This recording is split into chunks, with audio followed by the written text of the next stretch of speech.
Me imagino que, bueno, ya han visto parte del, o sea, han transitado y trabajado el recorrido número 1, sobre calidad, y nos vamos ahora al recorrido número 2 sobre el tema de las orientaciones en política educativa. Lo que ustedes pueden ver hoy únicamente es la apertura de la pestaña correspondiente, la presentación de la cátedra, del espacio, del recorrido específico, y además el enlace a Zoom. Pero ahora, después de terminado este Zoom, se van a habilitar las lecturas obligatorias, las lecturas, ¿no es cierto?, complementarias, y la actividad propiamente dicha, ¿sí?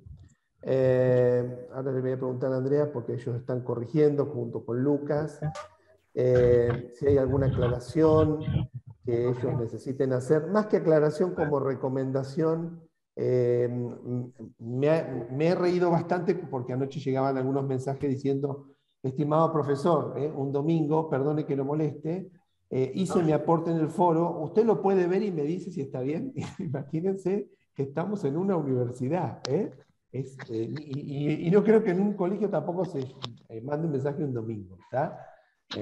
Bueno, ahí se está transmitiendo por el canal, así que bien. Bueno, cuéntenme, a ver, Andrea, alguna recomendación de ajuste, digamos, para el despegue en la segunda unidad, en el segundo recorrido que quieras hacerle, breve. Sí, bueno, vamos con Lucas. Lucas,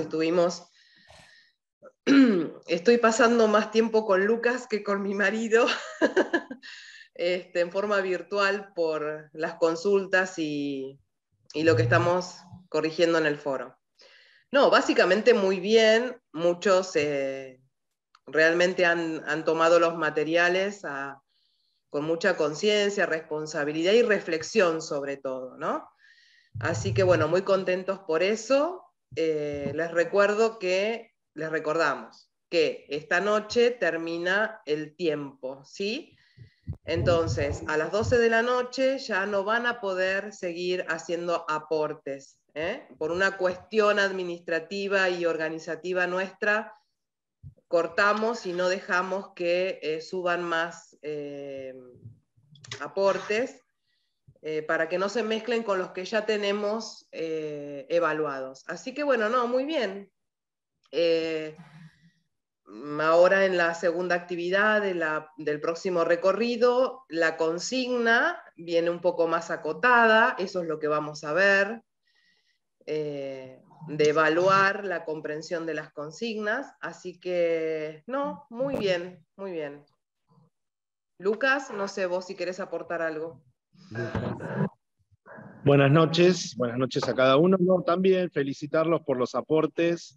Fíjense, lo único tal vez para mejorar un poco el tema del foro de consultas, que muchas veces se abren temas nuevos y están, digamos, los inconvenientes están resueltos ya, digamos, en temas anteriores, ¿no? Entonces, tal vez hay que tomarse un minutito antes para ir leyendo cómo viene la consulta, para no abrir temas nuevos y no entre en mayor confusión, digamos, ¿no? Más que nada eso, en organizar la comunicación para que quede lo más específico. ¿Hubo alguna confusión respecto a si la actividad H5P era obligatoria o no?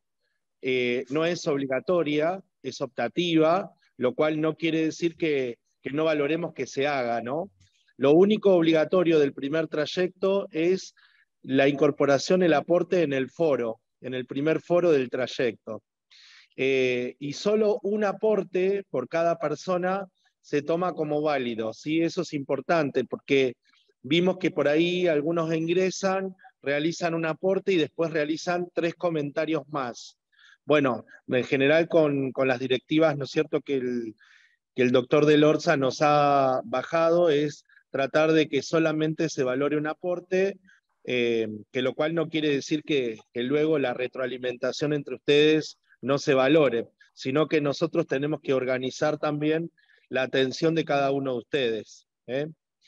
Y Perdón, la actividad de H5P no se entrega en ningún lado, ¿sí? no hay espacio de entrega. Al ser optativa, no hay espacio de entrega. Lo que sí habíamos dicho en el primer foro era que los invitábamos, obviamente, a acceder a esa actividad, porque aparte es una actividad novedosa que ustedes pueden replicar en sus escuelas, en sus aulas. Aquellos que a lo mejor tienen campus virtual o tienen Moodle, es uno de los recursos que se puede pedir también que se pueda instalar el H5P y permite este tipo de actividades, ¿no? En donde podemos reforzar conceptos. Ok, Así que Lucas, bueno. termina la idea, Lucas, a ver, ¿qué estabas hablando? No, otras consultas que también hemos recibido, doctor Del Orza, es cuál es la escala de valoración o este aspecto que usted comentó respecto a la evaluación del proceso de manera cualitativa. Yo no sé si usted quiere ampliar este tema o quiere que lo hagamos nosotros. No, hacelo por favor, Lucas, hacelo Bueno, durante porque... todo el trayecto, durante los recorridos de la materia, la escala va a ser cualitativa, es decir, satisfactorio, muy satisfactorio. Creo que hay buenos y regular también por ahí. Y al final del recorrido, cuando trabajemos sobre el trabajo final, termina siendo una valoración de todo el trayecto con una nota numérica cuantitativa, pero se toma en cuenta durante el trayecto una escala cualitativa. Lucas, si me permitís alguna aclaración, la escala es muy satisfactorio, satisfactorio, poco satisfactorio, nada satisfactorio. Como muy bien dice Lucas, de acuerdo al CIET, al Sistema Institucional de Educación a Distancia que la universidad posee, nosotros todo lo que es recorrido lo monitoreamos, lo valoramos, lo evaluamos desde una mirada cualitativa, pero también evaluamos resultado y proceso con una escala numérica, es decir, para tener una evaluación mucho más integral. Así que, como bien venís diciendo, Lucas, no sé si querés agregar algo más. Una cosa más, doctor Del Orce, no quiero quitarle tiempo de su exposición. Respecto a los estudiantes, la cátedra quiere que sepan que nosotros los leemos, por supuesto que nos detenemos tal vez en alguno que nos llama más la atención o que nos parece, digamos, su aporte más extenso o con alguna cuestión de dificultad. Recuerden tal vez el tema de enunciar a los autores, ¿no? Cuando hagan un parafraseo, ¿no? Digamos, en lo que uno escribe, tiene que tratar de poner, digamos, en palabras del autor, pero también cuidar lo que es la estructura de escritura científica, ¿no? De lo que es las normas APA.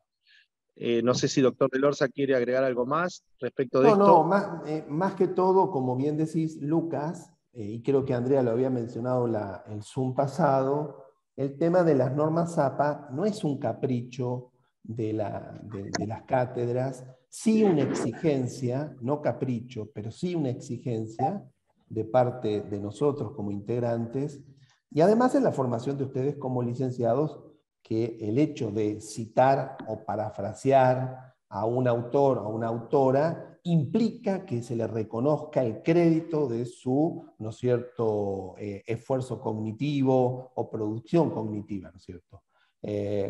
No está mal que uno diga, como dice fulano de tal, ¿sí? Que pueden ahí luego decir si están de acuerdo o no están de acuerdo con fulano de tal, pero nombrando al autor y además nombrando de dónde sale ese material, como hoy vamos a ver algunas cuestiones que nos menciona Humberto Eco, ¿sí? Perdón, plata y le compro alimento al pez. Bien, bien. Lucas, Andrea. Una última cosa, doctor Del Orza, que no me quiero olvidar, es respecto del tipo de letra y de la escritura en negrita, ¿no? Que generalmente en textos académicos el negrita no se suele utilizar, ¿sí? Y lo mismo cuando insertan gráficos o cuestiones tal vez de tipos de letra cursiva, imprenta mayúscula y demás, como para ordenar un poco el texto, ¿no? Entonces, tratar de ordenarse un poco en lo que es un foro y en lo que es la participación en un foro de esta cursada que justamente tiene estas características. Bien.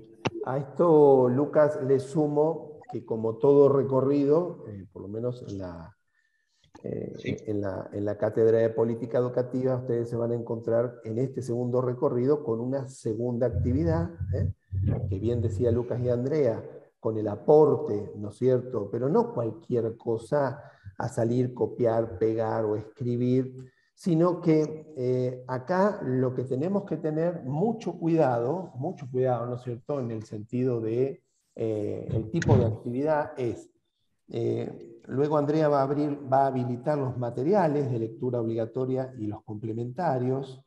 Ustedes ya tienen el primer libro descargado en forma gratuita, pueden también mencionar algunas cuestiones que a ustedes les interese.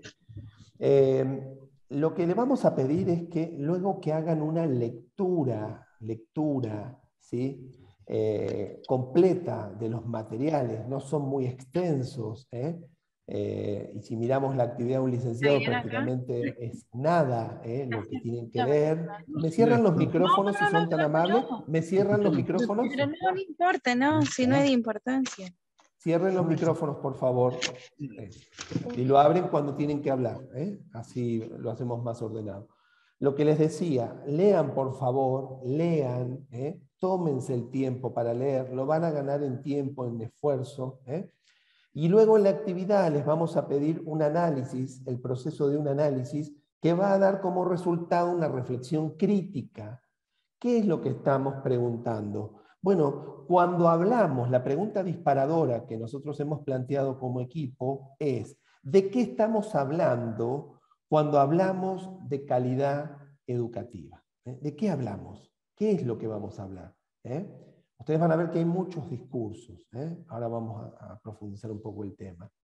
Pero les vamos a pedir que generen, luego de la lectura, el análisis, y que tengan una perspectiva de una reflexión crítica, les vamos a pedir que hagan una respuesta, que elaboren, que construyan una respuesta integradora, que esté basada en 3 razonamientos y que puedan demostrar con evidencias sostenidos en la Ley Nacional de Educación, ¿sí?, esta ley que hoy los tiene adelante, que es, ¿no es cierto?, la Ley 26.206, que es la Ley Nacional de Educación. Ahí pueden obtener razonamientos, pueden tomar cualquier artículo y pueden hacer pie, digamos, o como diría Vygotsky, pueden hacer un andamiaje, una ayuda ajustada, como dice Husserl, sobre qué cuestiones ustedes quieren apoyarse, qué quieren discutir, quieren plantear. No es escribir un paper, no es escribir un libro, no es escribir un capítulo, es solo un aporte integrador de lo que leen. Lo que se va a prestar mucha atención es si hay evidencia de la lectura de los artículos obligatorios y complementarios y si hay una mirada con respecto a la Ley Nacional de Educación, las 26.206, la nacional. Bien. ¿Algo más, Lucas, Andrea? Creo que estamos bien, ¿no? A ver. Fernanda, estás levantando la mano, contanos. Hola, buenas noches. Disculpe que lo interrumpa. No interrumpís, dale. Como que no me quedó muy claro, porque cuando uno responde en un foro, según lo que yo entendí, estaban también pidiendo un texto más formal. ¿Eso es así o entendí mal? Porque a veces en el foro uno no escribe como publicaría, por ejemplo, un artículo científico. Bien. Y eso como que, al menos en mi caso, no lo sabía a ese criterio. Bien. Entonces, no sé cómo se va a valorar. Y lo otro que también quería preguntar es que en el caso de los foros, solamente la devolución que van a hacer es la calificación cualitativa o vamos a obtener algún tipo de retroalimentación. Yo sé que estoy como pidiendo demasiado, pero hay veces, sobre todo en estas primeras etapas, que nos ayudaría bastante saber cómo podemos mejorar. Entonces, a veces solamente la limitación a si está satisfactorio, no satisfactorio o que no hemos aprobado, para nosotros como cursantes, y en mi caso particular, no me sirve, porque no sé cómo puedo hacer para mejorar. Te entendí. Bien, Fernanda, para que vos puedas mejorar en esta cátedra, los aportes en los foros son foros de tipo académico. Lo que dice el licenciado Lucas Miranda es que no podemos hablar en una forma informal. A mí me parece que es capaz que si esto cambiara. No, tiene una redacción. Hay una redacción que hay que mantener como uno cuando está comunicando una idea, y tiene que ser clara en la forma de escritura para que cualquiera que lo lee con distintos niveles académicos pueda comprender. ¿Sí? Eso por un lado. Y luego, en el tipo de valoración-evaluación, que vos me estás preguntando, nosotros vamos leyendo, en especial Andrea, Daniela y Lucas, van mirando y van haciendo una integración y hacen una devolución. Cada tantos mensajes que van corrigiendo van haciendo aportes. Entonces, ¿qué quiero decir con esto, Fernanda? No busques un aporte únicamente a lo que vos escribís, porque nosotros trabajamos fuertemente el trabajo colaborativo, y lo que vos por ahí no pusiste, lo puso otra persona y los profesores lo van a destacar o lo van a observar. Es decir, que no solo tenés que leer lo que se te devuelva a vos, sino que también estás en la necesidad de leer todos los aportes que los profesores vayan haciendo en devolución, tanto a vos como a tus compañeros. Por ahí no es individual. Escribió Fernanda, le contestamos a Fernanda. Escribió Inés, no, porque se pierde la lectura y prácticamente muchas veces no se lee. Entonces, los profesores hacen una mirada general, conocen muy bien los materiales y lo que hacen es escribir bien. Bueno, están bien orientados, pueden destacar alguno, te pueden llegar a destacar a vos o observarte algo a vos, Fernanda, y corregir ese error, que sirve para vos y para todos los que están acompañando este recorrido que estamos transitando todos. ¿Sí? ¿Está? Ok, parece que sí. Bueno, bien, Lucas, ¿me olvido de algo más? ¿Me olvido, Andrea, de algo más? ¿Me cuentan? Si estamos. No, creo que quedó todo claro, ¿sí? Algunas observaciones que hemos puesto en los foros fueron de aportes que se presentaron en forma muy amplia y general, no en lo corto o lo largo o lo extenso del texto, ¿no? Porque uno puede escribir mucho y no decir nada, y escribir poco y realmente resumir en forma extraordinaria lo que se pide. Pero básicamente el planteo del foro tiene que responder a una consigna, y ahí está el carácter de si es académico, informal o no. Entonces, cuando se plantean los foros, miren desde las consignas. En la próxima, que van a responder en un foro también, hay consignas específicas, y eso también lo vamos a ir evaluando. Pero más que nada tiene que ver con eso. Los aportes están muy bien, y aparte pudimos acceder al contexto de cada uno de ustedes, que desde la mirada del lugar en el que están, han pasado la pandemia de una manera u otra y han podido sostener lo pedagógico. Entonces eso es muy válido para nosotros. Estando acá y viendo y sabiendo lo que pasa en Salta, Jujuy, San Juan, Ushuaia, en la parte rural, en la parte urbana, o estando en una gran ciudad pero en la periferia, realmente nos han dado un panorama a nivel nacional de cómo cada uno de ustedes ha vivido y ha sentido esto que estábamos preguntando, ¿no? Esta mudanza a lo virtual, y qué es lo que pasó en cada distrito, en cada escuela y en cada contexto. Y eso no lo podemos tampoco juzgar o evaluar de alguna manera. Entonces, bueno, para mí, para Lucas, lo estábamos hablando también con Daniela, es muy rico haberlos leído, ¿sí? Y bueno, por eso los invitamos a seguir mejorando en la escritura, ¿no? Bien, aparte que, bueno, más allá también de leer en forma general el equipo y en el caso mío el contexto de ustedes que menciona Andrea, también han mencionado en los aportes del primer foro, que por ahí esto Andrea no lo has dicho, hablaste más de lo pedagógico. Se ve y se resalta en la lectura que yo pude hacer con respecto a todo lo que han opinado, que en lo que manifiestan es más, ustedes se han esforzado en la continuidad del vínculo y por ahí no han logrado la cuestión pedagógica, ¿sí? Así que de todas formas es muy loable, porque ya con mantener el vínculo es algo importantísimo para la no pérdida de una continuidad luego de la pospandemia. Esto yo lo pude leer y se ve a las claras que la principal dificultad que ustedes tuvieron ha sido lo tecnológico, ha sido un poco las gestiones de los equipos directivos.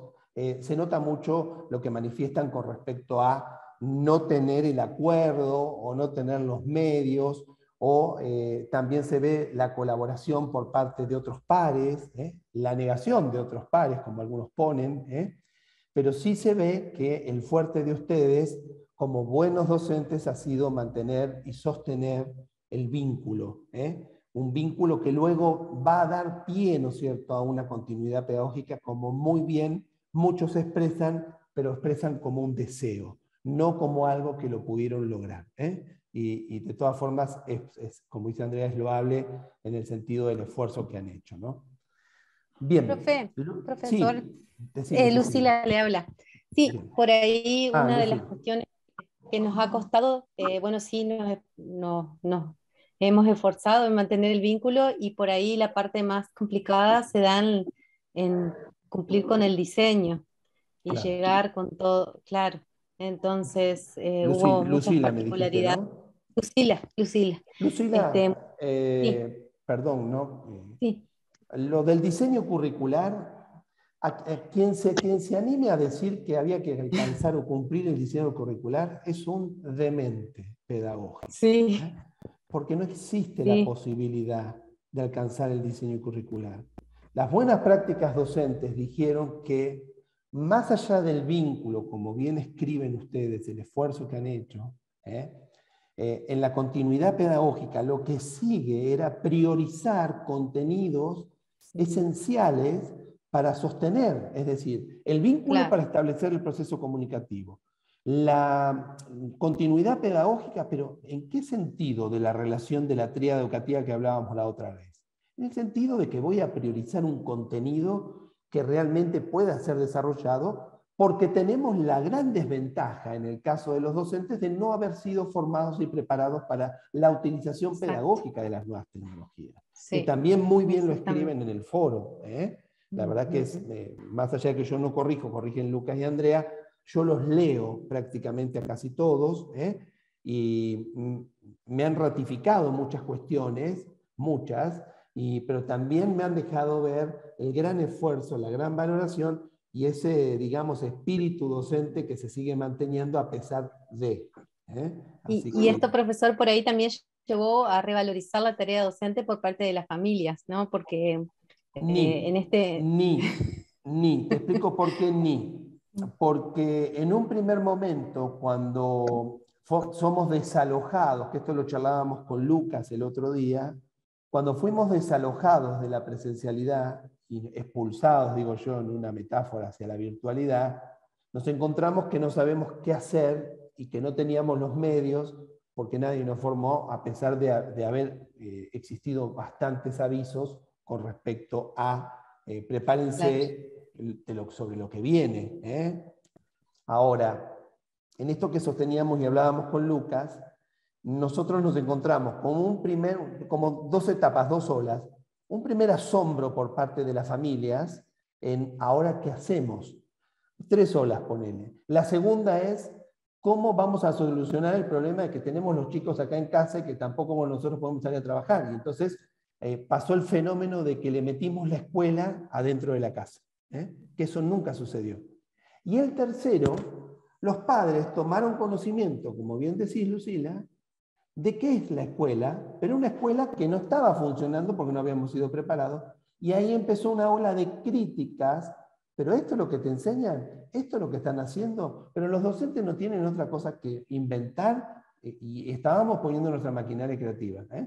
Y por último hubo como un proceso de aceptación, digamos, bueno, esto es la escuela hoy, ¿sí? Así que sí, cuidado porque tiene muchos matices todo. Sí, es verdad. Sí. Bien. Gustavo, Hola, profe. ¿Alguna cosita más antes de pasar a... Sí, decime. Sí, en el caso de lo que preguntaba Fernanda, de la retroalimentación, fue justo el caso de la utilización de negrita que yo hice mención al inicio, y también está muy bien su aporte, pero bueno, ya que tal vez ella necesitaba tal vez una retroalimentación y está muy bien respecto de su inquietud. Una cuestión que puede resultar interesante es el libro del doctor Del Orza, que tal vez ella trabaja sobre la educación en línea y demás, y habla de territorios híbridos, ¿no? Que ya, bueno, es un concepto que tal vez estamos abandonando desde la bibliografía, y bueno, seguramente el doctor Del Orza va a exponer seguramente. Hoy lo trabajamos, hoy tenemos que trabajar eso. Pero bueno, quería un poquito a Fernanda también devolverle, digamos, su inquietud para que se quede tranquila, que está muy bien su aporte, que tal vez este mensaje que le puse abajo de retroalimentación respecto de la utilización de negrita tiene que ver con esto que estábamos hablando al comienzo de los foros académicos. Otra cuestión importante, no solamente les va a servir, digamos, todo este fichaje de bibliografía para la materia, sino que después nos volveremos a encontrar en trabajo final. Y que tal vez esta bibliografía se pueda tomar o pueda hacer andamiaje, incluso para fundamentar el trabajo final. Así que simplemente eso, se los dejo como un desafío. Gracias, Lucas. Gracias, Andrea. Bueno, vamos a ir a lo que nos... Profe, yo quiero comentar algo. Vos dirás, dale. Yo voy compartiendo, pero vos me vas diciendo. Dale, a mí me pasó, yo soy profe de educación física. Sí. Y a mí me pasó con el tema de la virtualidad, con el tema de evaluar a los chicos, lo que se me complicó, porque a la hora de evaluar yo les ponía nota, pero aprobaba a todos, pero ni sabía, porque sobre que los hacía mover, eran chicos que los veían en una pantallita chiquitita, que encima se conectaban con los nombres de los papás en la computadora. Claro. Entonces los veías, pero no podías ver si realmente hacían bien las cosas o no. Y a la hora de evaluar, con los profes dijimos, ¿qué evaluamos en la virtualidad? Entonces ahí nos costó un montón. Acordate, ¿en qué provincia estás, Luz? En Córdoba. Bien. En Córdoba también se cambió a nivel nacional la calificación por valoración para luego transformarla en una evaluación. Nadie se animó a poner de la escuela tradicional, es decir, cuando se incendió el barco, abandonaron todos el barco. Nadie dijo vamos por la calificación, nadie se animó. Que vos decís hoy que si debías matemática de primero, matemática de segundo, y hoy debes matemática de tercero y aprobás matemática de tercero y se te da por válida la matemática 1 y 2, eso es una locura. Pero bueno, ya discutiremos esas cuestiones. Y por otro lado... Profe, que eso es lo que pasó, perdón, acá en Entre Ríos. Había chicos que... No, en todo el país pasó eso. Con la figura de la promoción acompañada, había chicos que si aprobaban la correlativa ya no ni siquiera cursaban ni rendían la anterior y hacían pasaron.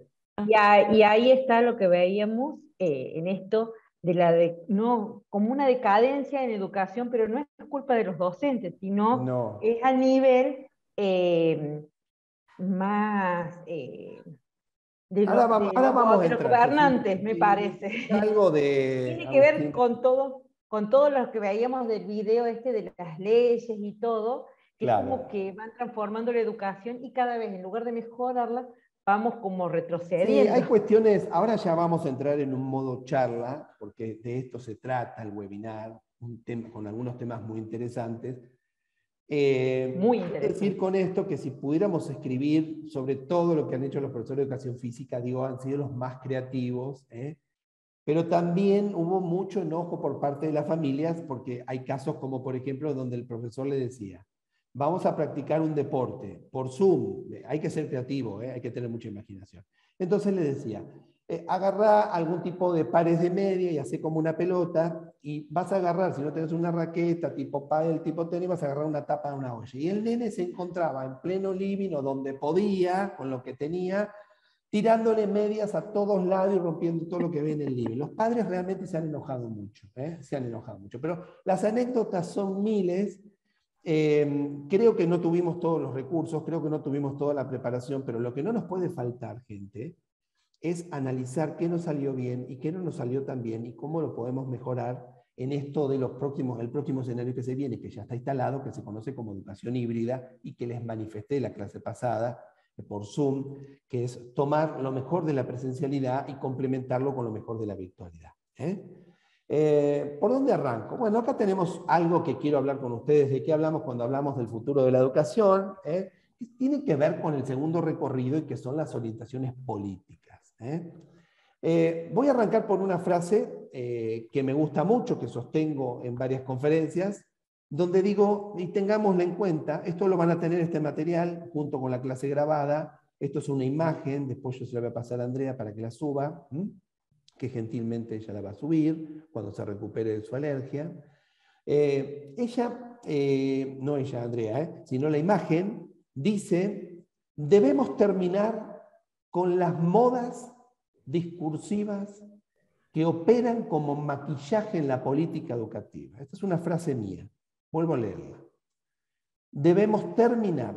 Piensen en este momento en los sistemas educativos, piensen en la pandemia, piensen en la pospandemia, piensen antes, como decía Agustina Blanco, gobierno anterior. No vamos a entrar en gobiernos. Ella va a ser muy dura cuando dice que el sistema es el culpable, dentro de una orientación política. Hay que tener cuidado con eso, porque el sistema somos nosotros. Es una forma muy general de decir todos somos culpables, que yo no hablo de culpabilidad, porque tenemos que mirar muchas cuestiones, muchas perspectivas, muchas dimensiones. Para poder dar clase tenemos que contar con infraestructura que esté acorde a lo que queremos enseñar, contar con tecnología, contar con capacitaciones, contar con preparación, y llevar en nuevas formas de enseñar y nuevas formas de aprender. Entonces, yo digo que si ustedes miran hoy política educativa, van a escuchar, y han escuchado durante los últimos 30 años, han escuchado calidad educativa, banderas de la educación, calidad educativa, salario docente, que no está mal, Eso, digo las variables que entran en la política porque conforman las decisiones que se tomen, después, Lucas, si querés me vas ampliando, lo mismo Andrea. Fíjense esto, son variables y perspectivas que vamos tomando, pero hay algo que tienen que respetan en patrones y que se ven en todos los medios masivos de comunicación. Maquillaje educativo, maquillaje a la política educativa, mucho maquillaje, hay mucho. Vamos a hacer, todos tienen la solución, no llegan nunca las respuestas. Sí coincido con Agustina Blanco, que es, la voy a marcar acá, ¿la ven? Estoy moviendo el puntero del mouse, ¿lo ven? ¿Me hacen un sí? ¿Lo ven? Bueno, Agustina Blanco fue la directora ejecutiva de Educar 2050. Hay otras corrientes que hablan de Educar 2030. Y yo les digo, ¿por qué no formamos una corriente que sea Educamos hoy para mañana? Que sería lo mejor, me parece, ¿no? Pues nos vamos al 30, nos vamos al 50. Yo no digo que no debe haber una planificación, pero terminemos con las modas discursivas que operan como maquillaje en la política educativa. Yo lo sostengo en mis dos libros, más en el primero, en el segundo soy más específico con respecto a qué es lo que necesitamos para el cambio. Y la pregunta que ustedes me pueden llegar a hacer, que me imagino, es cómo se termina con el maquillaje discursivo en la política educativa, con una planificación llamando a gente que sabe. Es decir, acá no tenemos que tener partido político, bandería política, tenemos que llamar, y como en un consenso, en un gran consenso y un congreso pedagógico, tendríamos que tratar de definir una agenda dentro de las orientaciones de la política educativa, es decir, ¿cuáles son los 10, anótenlo por ahí, cuáles son los 10 impostergables de la educación del futuro que deben empezar a cambiarse hoy? Porque si hablamos del futuro, hablamos de hoy. Parece medio extraño. ¿Cómo es que si hablamos del futuro tenemos que hablar hoy? Porque el futuro lo cambiamos a partir de hoy, no de mañana. Porque si vamos atrás del mañana, mañana será mañana y nunca vamos a llegar. Entonces empezamos hoy. Entonces tendríamos que definir los impostergables. 10. No hagamos una locura, hagamos 10. Cuando podamos cumplir esos 10, hacemos otro gran congreso pedagógico a nivel nacional con todos los especialistas, invitemos a quienes ustedes quieran, sugieran o los gobiernos de turno consideren y pongamos otros 10 impostergables y no podemos movernos hasta que no se cumplen los 10. Parece una locura, parece una utopía, pero así lo han hecho los países más avanzados en educación. planteando lo que se conoce como una agenda de políticas educativas, de políticas de Estado. La otra gran orientación es que para una política educativa, la educación debe convertirse en una política de Estado. Que también, en esto sí, como dice Agustina Blanco, trascienda los meros y escasos 4 años de un gobierno elegido democráticamente.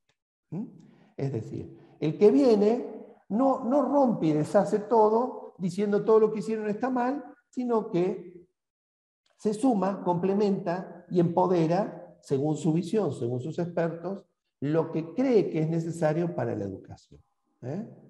Agustina dice, vamos primero por las orientaciones políticas, de la educación política, y ahí nosotros tenemos un marco excepcional, que yo estoy muy, muy contento con la Ley Nacional de Educación, la 26.206, pero no estoy tan contento con lo que dice la ley y que no lo cumplen, porque ese es otro de los grandes problemas que tenemos en Argentina. Tenemos miles de leyes que nos dan el contexto, el escenario, la perspectiva, la dimensión, la aplicabilidad de lo que necesitamos, pero luego que está la ley no hacemos aplicación real de esa ley. Entonces, ustedes, como futuros licenciados en educación, tienen ahora un marco muy, muy interesante, que ahora Lucas les va a enunciar. Le voy a pedir a Lucas que enuncie 3 grandes criterios de esta ley, como para que los ponga un poquito en contexto. Lucas. Sí, Gustavo.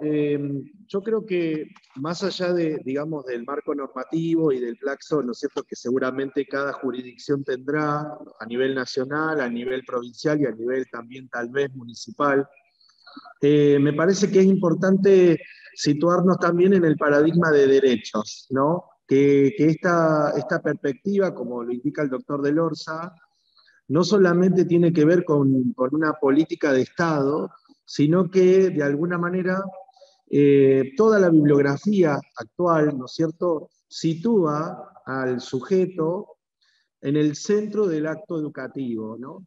Y a mí me parece que esto es central, ¿no? Es un cambio de paradigma donde no solamente es la familia la que debe acompañar, sino somos los agentes del Estado. ¿Y quiénes somos los agentes del Estado? Bueno, justamente los que trabajamos en el acto educativo, en nuestra educación, ¿no? Entonces, me parece que es central situarnos en este cambio del paradigma de derechos. Me parece que es central poder mirar la educación pública en distintas modalidades, incluso desde la gestión privada, si tal vez alguno trabaja desde la educación pública de gestión privada. Y me parece que otro gran tema central de la Ley Nacional de Educación, es el tema del acto educativo, ¿no? ¿Qué es el acto educativo? ¿Dónde empieza y dónde finaliza? ¿Y quiénes son los que debemos garantizar ese derecho a la educación en la vida cotidiana, en la vida de todos los días, y específicamente marcado en una ley, marcado en una norma jurídica? No sé si doctor Delorza con esto quiere ampliar usted o continúa. No, es correcto lo que decís. Yo celebro y de paso contesto una pregunta que viene en el chat del padre, Andrea, no sé, ¿me ayudas con eso? Hay un padre, sacerdote, imagino, que dice, ¿y qué pasa con las ideologías? Tenemos libertad de poder tener distintas ideologías, distintas formas de pensar. Lo que no deberíamos permitirnos es ser ni mediocres, ni arruinar, ¿no es cierto?, los futuros de las personas. Pero bueno, ya entra una discusión política. Las ideologías tendríamos que compartir que todas deben buscar el bien común, el desarrollo de la persona. Nosotros desde FASTER proponemos siempre primeramente el desarrollo de la persona. Entender no como individuos o sujetos, sino como personas. Eso es lo que buscamos. Y por otro lado, lo que bien vos decís, Lucas, somos, como dice la ley, menciona este concepto, sujetos de derecho, que antes no lo eran. Ese es un gran cambio. Y que luego opera, por ser sujetos de derecho, opera la centralidad del estudiante en la escena educativa. Y en eso saltamos ahora al filósofo Humberto Eco, ¿lo conocen? Ha escrito El nombre de la rosa, la verdad que es un filósofo y un escritor de una talla inmensa, admirado por premios Nobel de literatura. Así que, pero él se hace una pregunta: ¿de qué sirve el profesor? ¿De qué sirve? ¿Para qué sirven ustedes? ¿Para qué servimos nosotros como profesores? Entonces él un poco en el juego abre el concepto de tecnología, un poco las empodera en su estrategia, las menciona que son necesarias por todas estas lecturas se las estamos contando con Andrea y con Lucas antes. Les estamos haciendo como si fuésemos unos influencers book. Les vamos diciendo un poco la trama por donde ustedes van a leer. Y de paso los motivamos, los entusiasmamos y les planteamos desde la neurociencia el interrogante de ver qué es lo que dijeron, quiero ver a ver qué es lo que dice este hombre. Humberto Eco es brillante en su forma de escribir, ha sido rector y rector de la Universidad de Bolonia, una eminencia, y alguien que sabe de verdad, alguien que sabe de verdad, evitando el maquillaje, ¿no? Porque hay mucho maquillaje. Entonces él nos dice, ¿para qué sirven ustedes como profesores? Y destaca el rol de las tecnologías, pero dice, si su clase, la clase que lleva un profesor al aula, virtual, presencial o híbrida en una combinación de ambos territorios, ustedes le van a repetir información que ellos pueden encontrar en internet, que pueden tener, ¿no es cierto?, colgada de la nube, como dice Agustina Blanco, esta información es fácil, accesible, porque la tienen a un clic de distancia, y ahora modifico esa frase que dije una vez: todo está a un clic de distancia, todo está hoy, digo, a un dígito de distancia, porque solo tenemos que apoyar el pulgar en el celular o en el móvil y lo tenemos, ¿sí? Entonces, ¿para qué sirve? Yo me increpo primeramente a lo que él me dice. Vos, Gustavo, Lucas, Andrea, ¿para qué sirven ustedes en esta cátedra de política educativa? ¿Para qué están? Y tiene razón, si nosotros únicamente vamos a darle información, vamos a colgar en la plataforma web PDF y no generamos lo que decimos en el Sistema Institucional de Educación a Distancia de FASTA, en su modelo pedagógico, en toda su construcción, interacciones e interactividad, nosotros estaríamos validando la pregunta de Eco, diciendo que realmente nuestro rol no es muy importante. Porque para colgar un PowerPoint, para colgar un PDF, para mostrarles algo que ya está en la nube, nuestra función no es muy importante. Pero, como nosotros entendemos desde otro modelo, creo que ayer estuvieron con el profesor Alberto Utrera, ¿no es cierto? ¿Me hacen un sí o un no? ¿No? ¿En entornos virtuales? ¿No cursaron en entornos virtuales? ¿Están cursando con él? Ah, ok. Yo le propongo... La semana pasada estuvimos con él. Ah, perfecto, tienes razón, sí, la semana pasada. Él propone, me pidió compartir el modelo que está en el segundo libro, que es el modelo neurotecnopedagógico, cognitivo, digital y social. Y entonces acá me encantaría enviarle a Humberto Eco, decir, mira, yo te mando la respuesta para qué sirven los profesores si trabajan y aplican por lo menos algo parecido a este modelo, donde, como bien decía Lucas, los estudiantes son sujetos de derecho, donde los estudiantes son el centro de la actividad y la escena educativa, y lo hacemos mediante la generación de interacciones donde las personas se relacionan con material, como ustedes se van a relacionar con estas lecturas que les estamos proponiendo, pero además donde también nos relacionamos con interactividad, este Zoom, esto que estamos haciendo, donde vamos conversando y donde estamos llevando una línea de debate, un espacio de diálogo, como decimos en FASTA, espacios de diálogo donde estamos pensando juntos, pero también estamos pensando colaborativamente. Así que nuestro rol, para contestarle a Humberto Eco, es que si nosotros enseñamos a pensar desde nuestras materias, enseñamos a reflexionar, un pensamiento crítico, les enseñamos a interpretar resultados y experiencias de razonamiento, la presentación de evidencias en aquello que venimos trabajando cognitivamente, nuestro rol se resignifica, nuestro rol se empodera y podemos darle respuesta a Humberto Eco. Agustina Blanco dice que el sistema es culpable, creo que algo ya mencioné al principio. Yo creo que es apuntarle a la nada, porque si no entiendo quién es el sistema, hago como una atribución del sistema. Y bueno, pero el sistema, ¿qué sistema? Porque dentro del sistema Estado Argentina, República Argentina, existen múltiples sistemas. Estamos hablando del sistema educativo. Ella dice que es obsoleto. Yo coincido. No digo que todo el sistema educativo es obsoleto, porque ese sistema nos ha dado grandes premios Nobel, y muchos, comparados con otros países. Pero sí tendríamos que hacer una resignificación de cuáles son las mejores prácticas educativas, qué sirvió, y empoderarlo de acuerdo al siglo XXI, de acuerdo a cómo aprende un cerebro que aprende en la sociedad de la información y el conocimiento. Algo que marca mucho Agustina Blanco, menciona la era del conocimiento.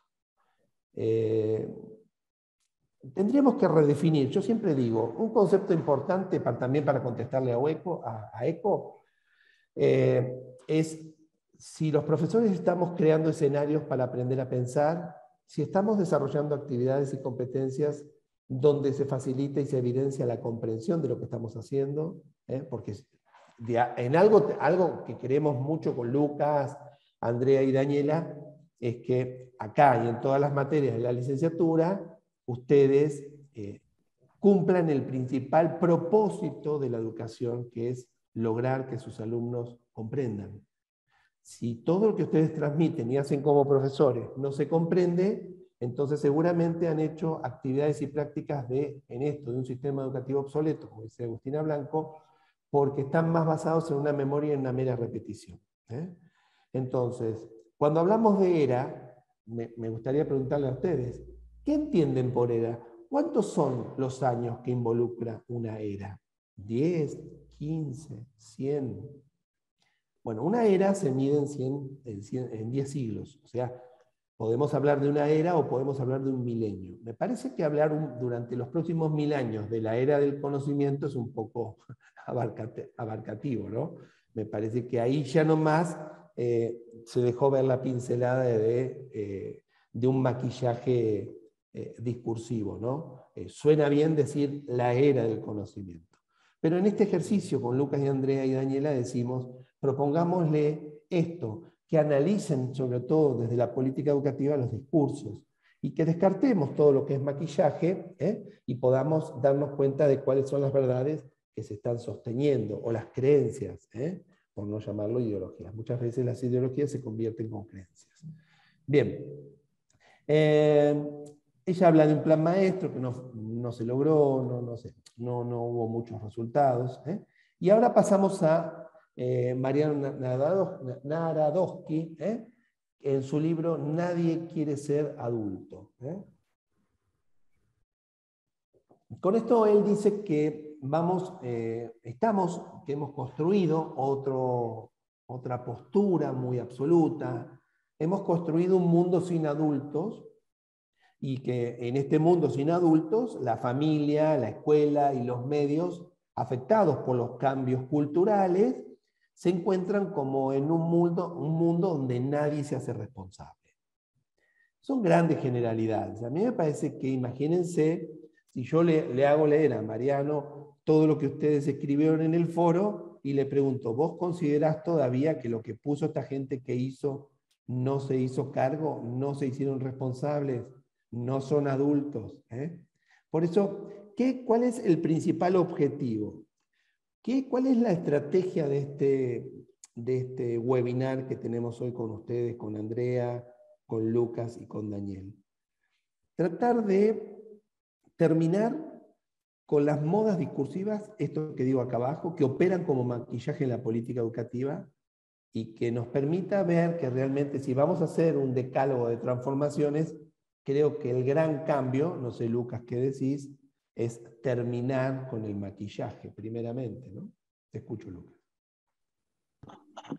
Sí, tal vez la riqueza, doctor Del Orza, también radica en poder cada una de las provincias, de los lugares donde ustedes habitan, pensar este pasaje, ¿no? Para más que nada centrándonos en la actividad que tal vez seguramente explicará en breve la doctora Pontano o el doctor Del Orza.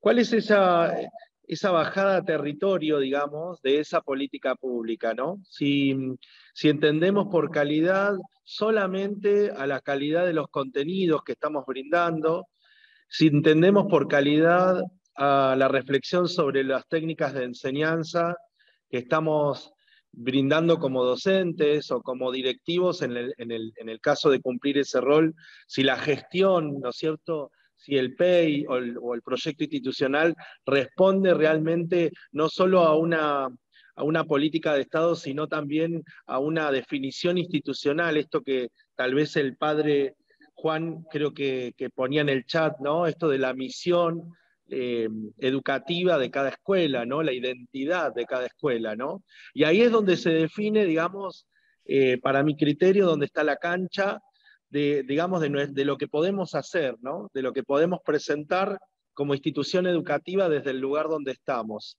O si pensamos la calidad educativa solamente desde lo que las familias o el alumno o el estudiante tiene que hacer.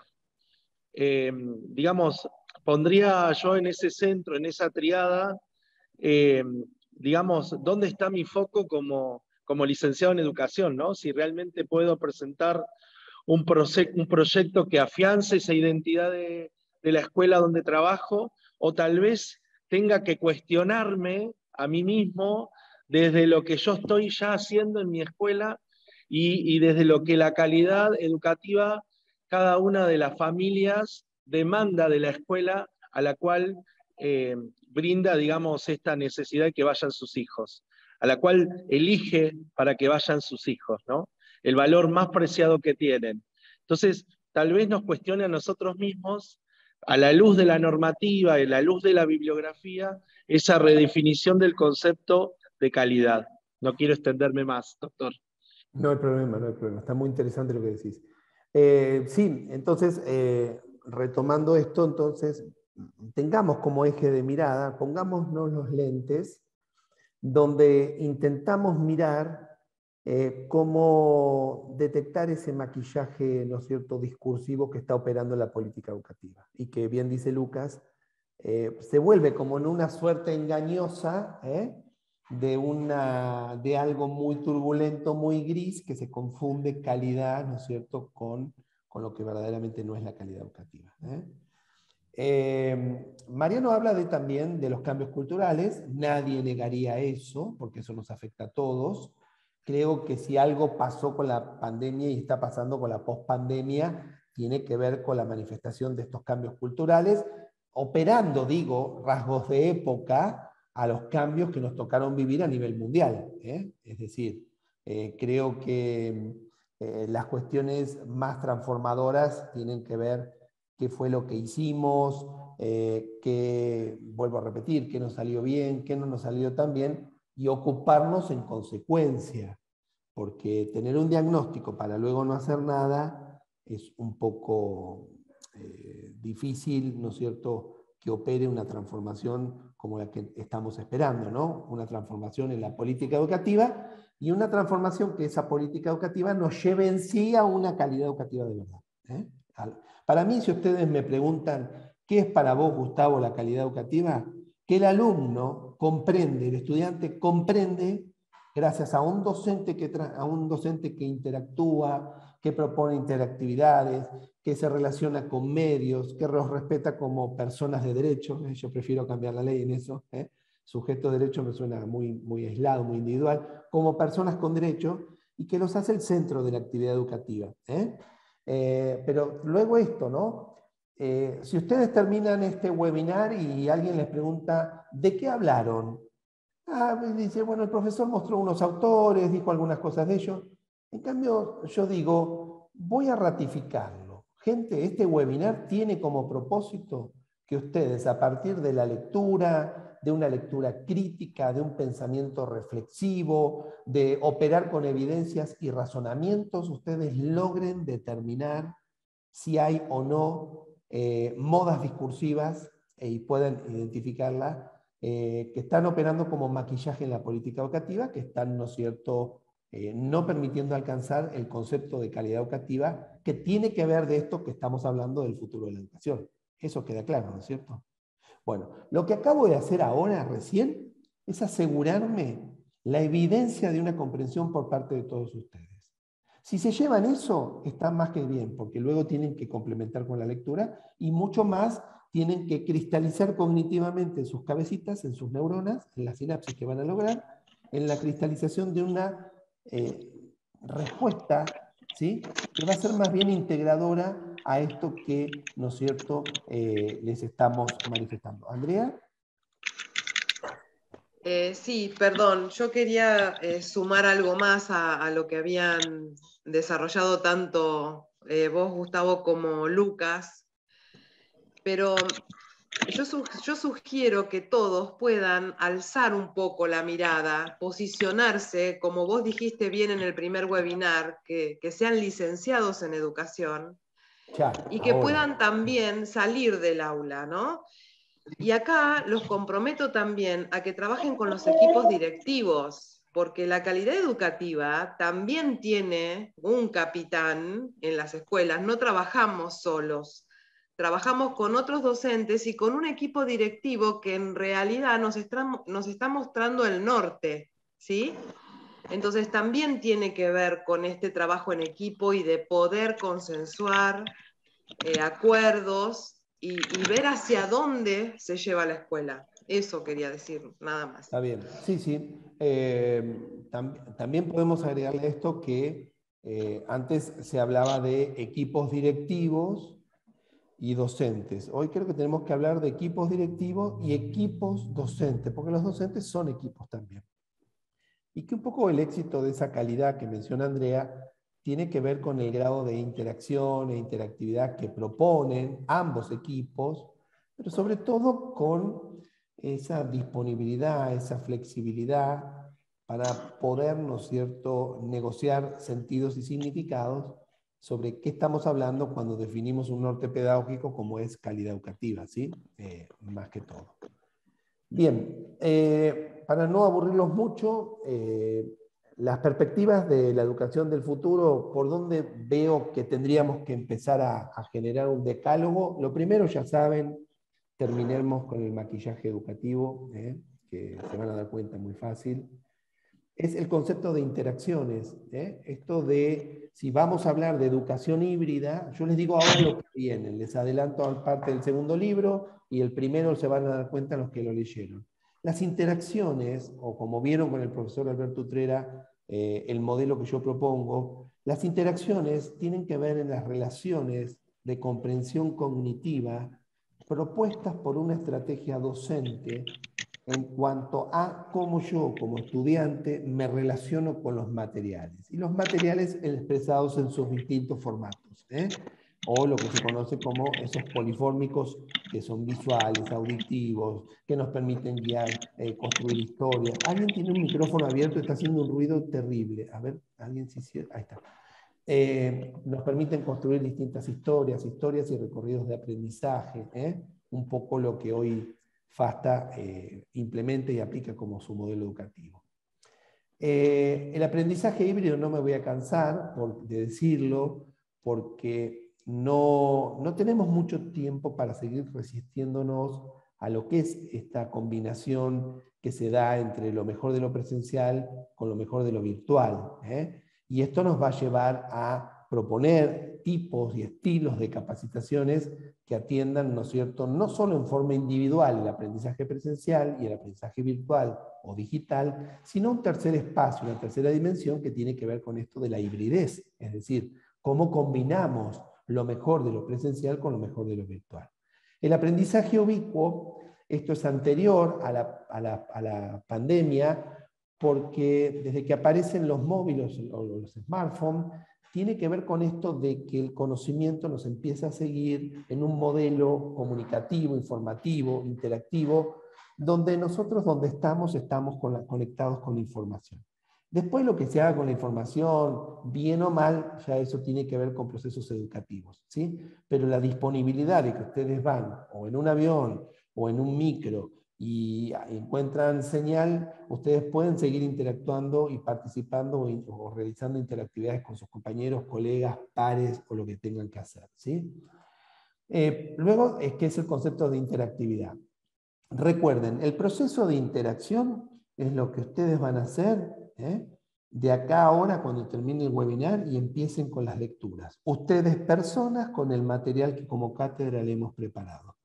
Esa ida y vuelta cognitiva, apoyándolos en la neuroplasticidad de sus experiencias que han hecho que su cerebro sea único, irrepetible, los contextos, las miradas, la apreciación, los sesgos que han construido, van a hacer que en esa interactividad ustedes tomen una dimensión informacional sumado a esto que hemos hecho con la cátedra, un poco en un neurojuego, en un aspecto más lúdico, de presentar algunos desafíos, como un poco jugando a los comentaristas de lo que dicen los autores en educación. Esa es un poco la ludificación, o también conocido como gamificación.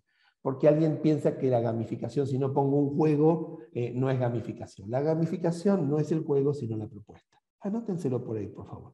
La gamificación no es el juego, sino la propuesta. Entonces, un poco hemos hecho con Andrea, con Lucas y con Daniela esta cuestión, ¿no? Proponer el desafío de inquietarlos a descubrir qué tipos de maquillaje operan y la posibilidad de que lo reviertan en una respuesta integradora en el espacio de diálogo que les proponemos en este segundo recorrido. Eso es una interactividad. Y algo, si ustedes me preguntan qué viene, es esto de neurointeligencia bioartificial. Y ustedes me pueden decir, profesor, ¿con qué se come esto? Bueno, esto se come de la siguiente manera. Los próximos 5 años, 5 años, retomamos la explosión de la década del 90 al 2000, que se consideró la década del cerebro. Esto tiene que ver con que si la educación es obsoleta, el sistema es el culpable, la exageración de la era del conocimiento, un plan maestro que no funcionó, o lo que nos dice ECO, ¿para qué sirven ustedes los profesores? Y además tenemos orientación en política educativa, y Narodowski nos dice el mundo no tiene adultos, y los medios están influyendo, y yo les estoy diciendo, miren señores, tengan en cuenta esto, pero no se bajen del caballito de la interacción, del aprendizaje híbrido, el aprendizaje ubicuo, el aprendizaje inmersivo, la interactividad, pero si hay que prestarle atención a algo, es a la neurointeligencia bioartificial. Lo voy a explicar así. La inteligencia es la capacidad, muy breve, hay muchos tipos de inteligencia, no voy a entrar en debate con eso, analítica, práctica y ejecutiva, ¿no? Entre las mejores posibilidades. Pero la inteligencia es la capacidad, en función de mis experiencias, mi construcción neurocognitiva, mis contextos, es la capacidad que tengo y la información que tengo de resolver un problema aplicando una posible solución en base a un conocimiento, que me puede salir bien o mal, porque mi conocimiento puede ser errado. A eso lo consideramos un concepto de inteligencia, la necesidad y la posibilidad de contar con los medios necesarios y las estrategias para poder resolver un determinado problema. ¿Cómo es el futuro? Cambiante, de escenarios múltiples, de alternancia entre posibles soluciones y con la cohabitabilidad de la inteligencia. Pero además, nosotros tenemos una biointeligencia. ¿Por qué? Porque es viva. En nuestro cerebro tenemos biointeligencia. Pero además hay una inteligencia artificial que está por fuera de nosotros y que todo lo que apuntan las grandes empresas, lo que apunta Internet, o como se llame metaverso, multiverso, hipermundo, en los próximos años, todo va a tratar de concentrar todo lo que acabo de decir arriba, interacción, aprendizaje híbrido, ubicuo, aprendizaje inmersivo, interactividad, lo van a tratar de integrar, y anótenlo, porque cuando sean licenciados se van a acordar de esta charla, que van a empezar a escuchar un concepto que se llama neurointeligencia bioartificial, que es lo mejor de su inteligencia empoderado con una inteligencia artificial, no que viene un Terminator a matar, sino que es una inteligencia artificial basada bajo parámetros éticos, Dios quiera, que va a trabajar con lo mejor de nosotros y nuestras perspectivas, dado que hay muchas cuestiones que la inteligencia artificial no puede hacer. Por ejemplo, la inteligencia artificial no puede ser creativa. La inteligencia no puede tener intuición, la artificial.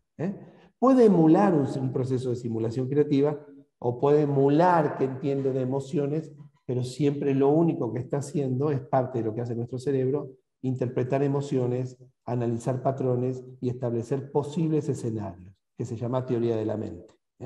Cuando uno va gente, entra al aula y los ve a sus estudiantes que están todos quietos o que están todos revoltosos, bueno, toda esa información que ustedes reciben al entrar, ese primer espasmo informacional que les brindan sus estudiantes, se conoce como teoría de la mente. Es una información muy valiosa, porque es algo que se conoce como neurointeligencia.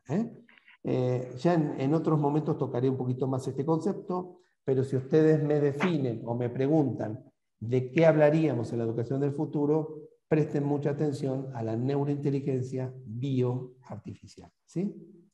Bueno, gente... Profesor, disculpen. Sí, decime. Sí, soy Evangelina. Quería preguntarle... Esperen que voy a dejar de compartir, así los sí. veo. Y bajen un poquito los volúmenes porque los están matando. Bien. A ver, ¿dónde estás? Que no te veo. ¿Dónde estás? Levantame la mano, a ver. Ahí está, ya te veo. Ahí te veo. Acá. Quería preguntarle si esto de lo que usted está hablando es... ay, perdón. Estoy con auriculares claros que no te escuchaba. Tiene que ver con la implantación de chips.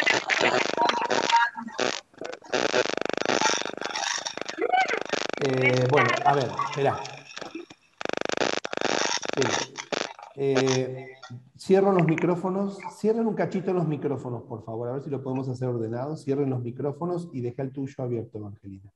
A ver, Evangelina, cuando hablamos de neurointeligencia bioartificial, sí, hoy hay una única empresa que está trabajando, que se llama Neuralink, de Elon Musk, el creador de SpaceX, que él ya empezó a implementar, ¿no es cierto?, algunos chips en algunas terminales de nuestro cerebro y está avanzando bastante con algunas cuestiones con respecto al Parkinson, ¿sí? Es decir, ese chip lo que hace son unas pequeñas descargas que compensan las descargas eléctricas en el sistema nervioso que originan Parkinson, ¿sí? ¿Le está yendo bien? Sí. ¿Hasta donde puede avanzar? Sí. El tema es no violar la ética, ¿no es cierto? ¿A qué costo obtenemos un conocimiento? Ese es el único problema que hay que plantear. Con respecto a la inteligencia artificial, ustedes me pueden llegar a preguntar. Profesor, Gustavo, Andrea, Lucas, Daniela, ¿cuándo se empieza a implementar la neurointeligencia bioartificial? Ya, lo acabamos de implementar nosotros. Me dice, ¿cómo? Bueno, ustedes están haciendo aportes. Les explico lo neurointeligencia. La inteligencia es la manifestación de su mente en todas las probabilidades de conectar patrones y experiencias en la proyección de escenarios futuros, evitando amenazas para resolver un problema y salir ileso. Le acabo de dar una definición de inteligencia. Eso que han hecho, que han escrito, porque la consigna del Foro 1 fue un desafío, como si fuese una amenaza, debo responder porque hay algo que quiero lograr, que es aprobar, han utilizado su capacidad neurocognitiva y en función de la organización de esa respuesta, ha sido elaborada como la solución de un problema que acabamos de definir como inteligencia. Ahí tenemos el concepto de neurointeligencia. ¿Me siguen? Háganme un sí. ¿Me siguen hasta ahí? Bien.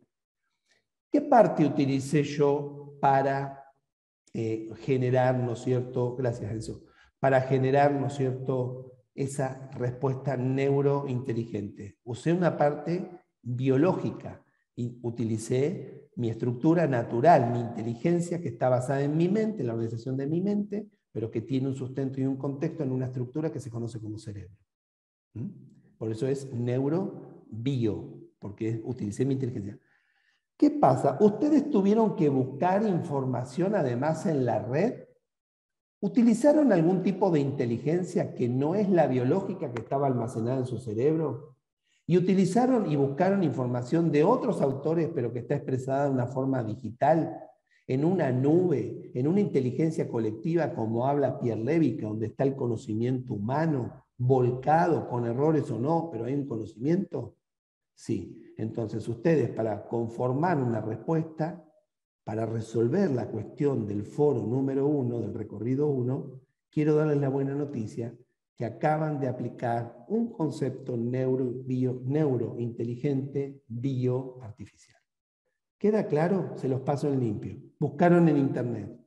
Se nutrieron de la inteligencia y de los esfuerzos y los conocimientos de otras personas que capaz que les llevó una vida aplicar y llegar a esos conocimientos. Y los explicaron en internet, en un medio digital. Ustedes con su cerebro biológico interpretaron porque pueden leer, escribir gracias a las funciones ejecutivas y a las funciones cognitivas que están en su cerebro, pero tuvieron una organización mental que la aplicaron en forma inteligente para tratar de darle a lo que habían encontrado de forma artificial en la red, más lo que ustedes saben, un tipo de respuesta. A eso se lo conoce como neurointeligencia bioartificial. Señores, bienvenidos a esa era. Perdón, a ese tiempo. Gente, ¿alguna otra pregunta? Bien, ¿qué me llevaría yo de este webinar? Con Andrea, con Lucas, con Daniela y con todos ustedes.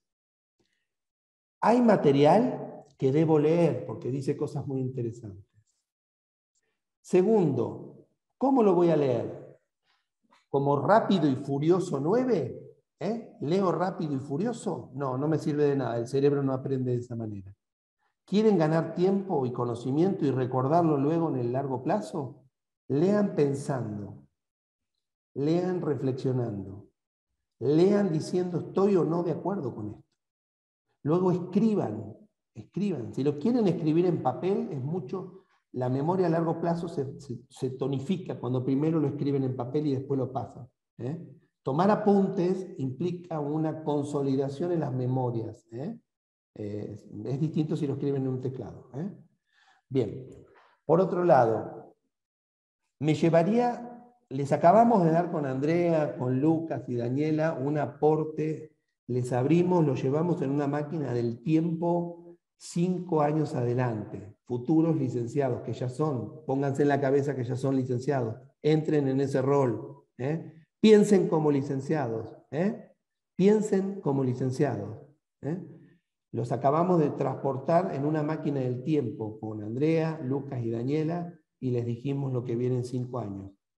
Y no solo lo llevamos 5 años en el tiempo, sino que además les demostramos que ustedes ya lo están aplicando, el concepto de neurointeligencia bioartificial. El mundo está trabajando desde la neurociencia, desde su cerebro. Está usando y tratando de desarrollar aplicaciones inteligentes, pero está usando su cerebro primeramente natural, y con ese cerebro natural pusimos hombres en la luna, y estamos haciendo otras cosas muy importantes, pero además hemos construido un par, que todavía no lo es, muy similar a nuestro cerebro, le faltan muchas funciones, que se va a convertir en lo que se conoce como un exocerebro, es decir, un cerebro que se va a complementar con el nuestro, que como bien decían puede ser a través de un chip o no hace falta que haya un chip. Las interfaces las discutiremos en el futuro. Cuando digo interfaces me refiero a las formas de conexión. Bien, gente, y por último, como decía Lucas y Andrea, calidad educativa. Calidad educativa es que mis alumnos comprendan, que mis alumnos sepan cómo buscar la información, que mis alumnos puedan pensar esa información, que le demos estrategias sobre pensamiento crítico, pensamiento reflexivo, pensamiento computacional, formas de pensamiento, que empoderemos nuestro biocerebro para luego sí poder conectarnos con el biocerebro artificial a través de principios neuroeducativos. ¿Sí? Bueno, gente, no les decimos más porque les vamos a saturar la forma de focalización de la atención. Gustavo, ¿puedo sumar una cosita más? Breve, Andrea. Sí, breve. sí, ya está habilitadas las 2 comisiones con todo el material a disposición y obviamente la actividad que se plasma en un foro, pero en este caso les quiero recordar que van a tener que hacer una síntesis, que van a tener que utilizar un borrador, porque en 15 renglones van a tener que resolver la actividad. Entonces, sí, lo primero que vamos a hacer, una travesura pedagógica, es contar los renglones y después nos ponemos a evaluar. El que tenga más de 15 renglones va a tener observaciones. No, mentira. No. Yo juro que les dije esto. Se corrige hasta el renglón número 15. Exacto. Ponen más, no se lee. ¿Por qué? Porque es un ejercicio cognitivo muy interesante poder hacer un resumen de aquellas cuestiones que ustedes consideran importantes. Así que a leer con ganas, creo que están motivados como para leer. No lean como un sacrificio, lean como alguien que está tratando de descubrir algo que me dijeron como una pista en una clase. Y hagan ese juego con sus alumnos también. Fernanda, que estás levantando la mano. No, disculpe, puse algo ahí en el chat, porque cuando dicen 15 renglones, eso en realidad depende, porque dentro del mismo foro, si por ejemplo nosotros sacamos el menú que está del lado izquierdo, el tamaño del renglón aumenta, y entonces lo que eran antes 20 renglones se pueden transformar en 15. Entonces va a depender de la configuración de la pantalla. Fernanda, escucha esto, comprende esto. 15 renglones, 15. Grande, chico, con foro, ¿no? Vos escribítelo si querés en Word, y vos ponés 15 renglones en Word y querés después, cuando lo tenés, lo copiás y lo pegás, ahí tenés 15. Más allá de las cuestiones técnicas que comentás. ¿Sí? ¿Dale, Fernanda? No, lo que pasa es que, disculpe, pero soy demasiado estructurada con eso. No digas. Sí, no se habían dado cuenta. Entonces, como que me limita bastante, porque usted me dice a mí 15 renglones y después yo paso, y puede ser que no sean 15 renglones y que sean más.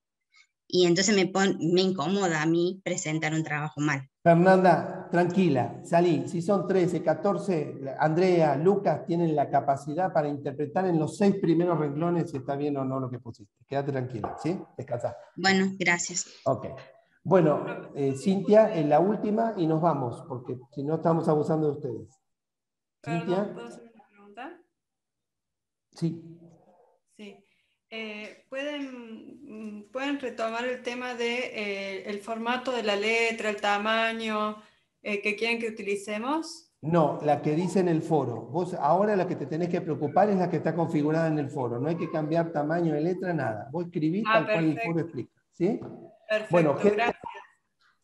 Ha sido un placer verlo. Espero que podamos haber contribuido algo con ustedes en todo esto que les venimos diciendo. Bueno, gracias a la gente de distancia que nos está asistiendo para transmitir en vivo. Han hecho un esfuerzo más que interesante. Así que bueno, y siempre muy profesional como lo hacen ellos, ¿no? Así que bueno, gente, muchas gracias y nos estamos viendo, ¿sí? Que anden bien. Adiós.